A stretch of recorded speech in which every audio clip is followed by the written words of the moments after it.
Welcome to the True Crime Never Sleeps podcast. I am your host, Larry Lees. Today we're diving into the assassination of Qassem Soleimani. But first, we'd like to thank our sponsor, Poddex, for sponsoring this episode. You can check them out today at poddex.com and use the promo code Larry21 for 10% off your purchase.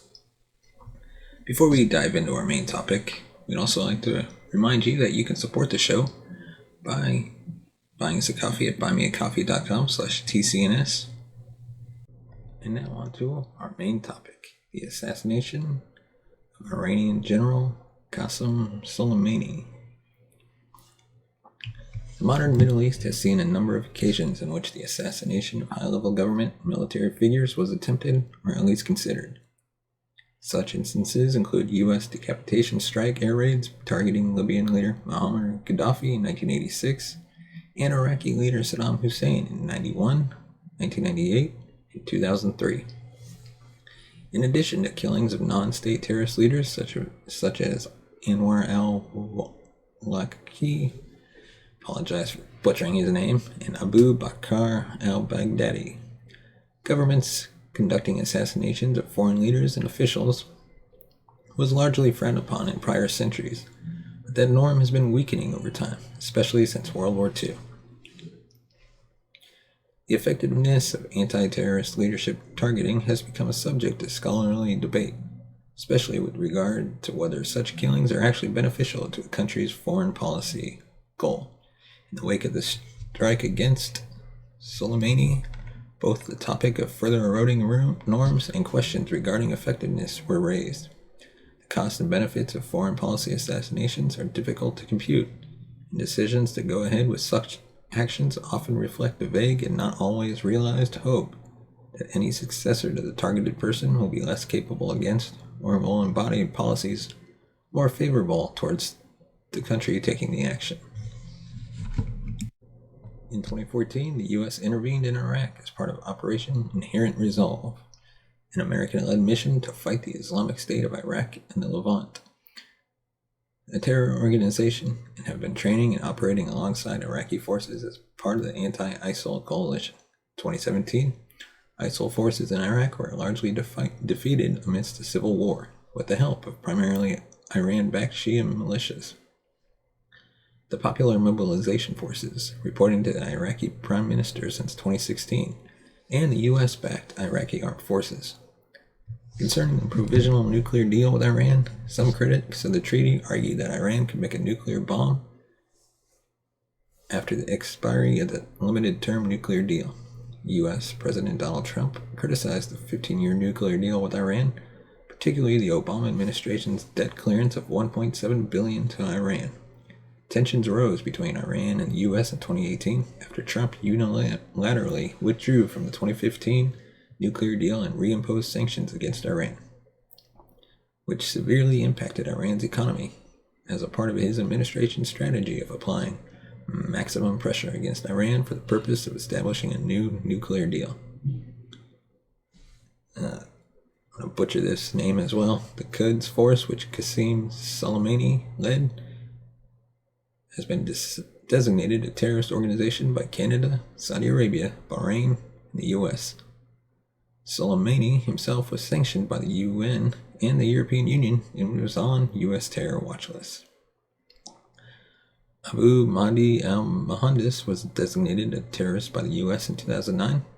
The 25,000-strong militia he commanded is considered a terrorist organization by Japan, the UAE, and the U.S.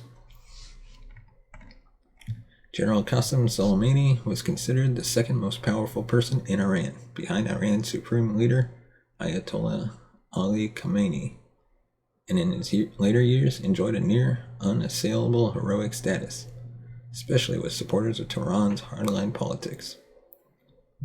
Ever since the Iran-Iraq War, in which Iran was attacked by Saddam Hussein's Iraq, with significant assistance of several Western countries, siding with Hussein against Khomeini's Islamic Republic in Tehran, with notably the U.S. supplying weapons and intelligence to Iraq, Soleimani had developed into the architect of all Iran's foreign policies in the Middle East, and a key figure in all of Iran's foreign and defense policies. He provided crucial support to President Bashar al-Assad's regime during the Syrian civil war. In his 2008 letter to the U.S. General David Petraeus, then commander of the multinational force in Iraq, he asserted, quote, "General Petraeus, you must know that I am in charge of the Iranian policies concerning Iraq, Lebanon, Gaza, and Afghanistan." That made his killing by the U.S. on January 3, 2020, a significant aggravation of the existing tensions between the U.S. and Iran. In the days after the assassination of Soleimani, Iran's leaders vowed shattering revenge on places and at times where the U.S. don't expect it. And now we're going to look at prior threats against Soleimani. Responses to Qassem Soleimani's perceived influence in Iraq and abroad had been a topic of a debate amongst U.S. officials for many years. In 2007, as U.S. military officials attempted to learn more about the leadership of the Iran-backed proxy groups operating in Iraq, they received a message relayed through the Iraqi Minister of State for National Security that Soleimani wanted them to know that he was the sole decision maker on Iranian activities in Iraq. According to a report by NBC News, Eric Edelman, a career Foreign Service officer with senior diplomatic posts at the time, U.S. Commander Army General George Casey, considered designating Soleimani and officers as enemy combatants, thus making them subject to military action. However, the idea was ruled out over concerns of opening a new front in the war. Edelman stated, "There were a lot of us who thought he should be taken out, but at the end of the day, they decided not to do that, due to the concern of starting simultaneous conflict with Iran." Former U.S. Presidents George W. Bush and Barack Obama both considered and rejected targeting Qassem Soleimani, reasoning that it would escalate to a full-scale war. Retired CIA officer Mark Palmeropoulos told the New York Times that Soleimani, unlike other adversaries killed by the U.S., felt comfortable operating in the open and was not hard to find. He often took photographs of himself and openly taunted U.S. forces. In October 2007, the Bush administration was the first to designate Soleimani a terrorist on the basis of his involvement with the Iranian Revolutionary Guard Corps and the increasing recognition of the role they played in the Iraq conflict. According to an interview with a PolitiFact journalist, retired U.S. Army Colonel Frank Sobchak said that around the same time, U.S. Special Forces had planned for his capture, but the mission was not approved by senior officials. He said, quote, "Individuals that we talked to in senior positions, the U.S. government told us that with support for the war at an all-time low in 2007, the Bush administration recognized the importance of Soleimani to the war, but was not willing to risk the political capital and repercussions that could occur from expanding the war to that level." These activities preceded escalating concern and terror designations of him by the Obama administration. The first designation was made in May 2011 in response to Soleimani's assistance to the Syrian General Intelligence Directorate in the violent suppression of Syrian protests. The second and more serious designation by the Obama administration came in October 2011 after a plot was revealed in which 4 senior Islamic Revolutionary Guard Corps officers were planning to assassinate the Saudi Arabian ambassador while in the U.S. In September 2015, radio host Hugh Hewitt asked Donald Trump about the general. After initially confusing him with the Kurdish leader, Trump argued that leaders like him would be dead under his administration. It was reported in 2015 that Israel was on the verge of assassinating Soleimani on Syrian soil. However, the U.S., during the Obama administration's negotiations for the Joint Comprehensive Plan of Action, thwarted the operation by revealing it to the Iranian officials. On August 25, 2019, Israeli Foreign Minister Israel Katz said, "Israel is acting to strike the head of the Iranian snake and uproot its teeth. Iran is the head of the snake, and Qassem Soleimani, the commander of the Revolutionary Guards Force, is the snake's teeth." In October 2019, Hassan Tahib, chief of the intelligence organization of the Islamic Revolutionary Guard Corps, told the press that his agency had arrested an unspecified number of people, allegedly foiling a plot by Israeli and Arab agencies to assassinate Soleimani. He said they had planned to buy a property adjacent to the grave of the general's father and rig it with explosives to kill the commander.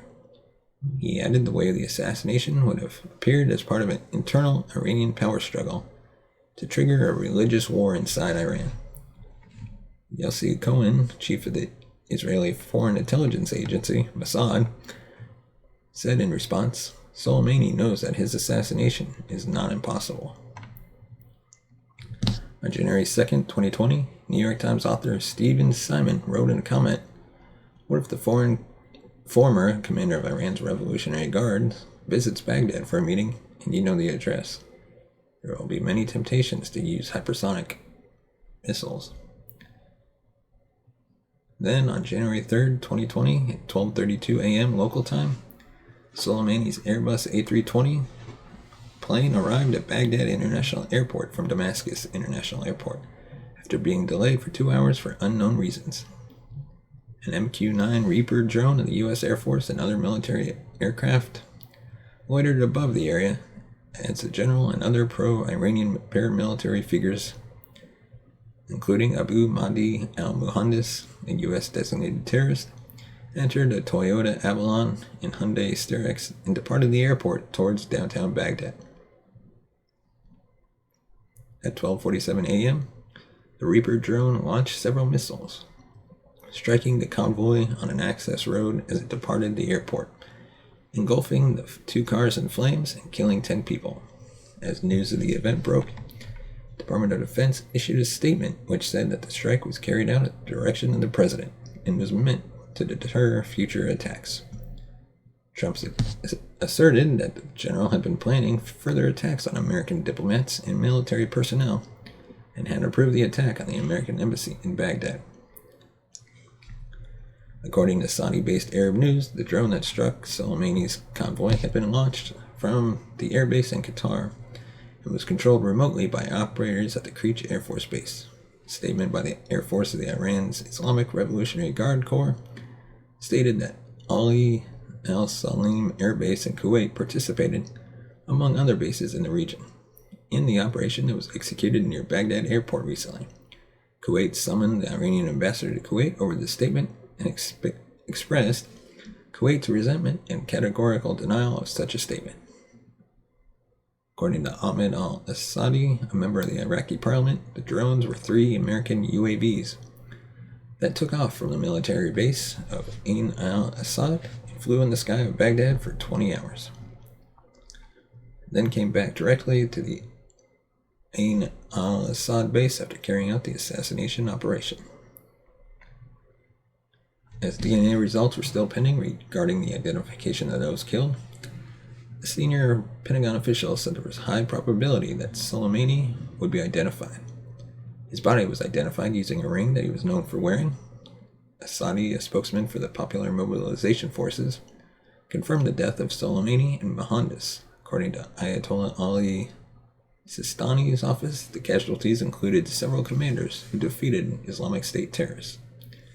The IRGC said a total of 10 people were killed, along with Soleimani. 4 other officers were also killed. Brigadier General Hossein Perjafari, Sharud Masafarinia, Major Hadi Tarimi, and Captain Vahid Zamanian. The remaining 5 casualties were Iraqi members of the PMF, Deputy Chairman Abu Mahdi al-Muhandis, Chief of Protocol on Public Relations Mohammed Reza al-Jabari, Mohammed al-Shabani, Hassan Abdul Hadi, and Haidar Ali. On the same day of the Baghdad airport attack, an IRGC financier and key commander was unsuccessfully targeted by U.S. drones in Yemen, which killed Mohammed Mirza, a force operator, instead. Shanahi was also responsible for the killing of 5 American soldiers in Karbala, Iraq on January 20th, 2007. According to a Washington Post investigation, the unsuccessful operation might indicate a broader operation than previously explained, raising questions on whether the mission was designed to cripple the leadership of the IRGC or solely to prevent an imminent attack on Americans, as originally stated. And that is all we have for this episode of the True Crime Never Sleeps podcast. Let us know your thoughts in the comment section below. Do you believe this was a justified assassination on a foreign general? Let us know in the comment section below. And as always, if you want to support the show, you can buy us a coffee at buymeacoffee.com/TCNS. Your financial support helps us grow the channel, upgrade our equipment, and bring in new hosts, bring in some guests, and just make the show that much better. Thanks for listening and watching, and we'll see you next time.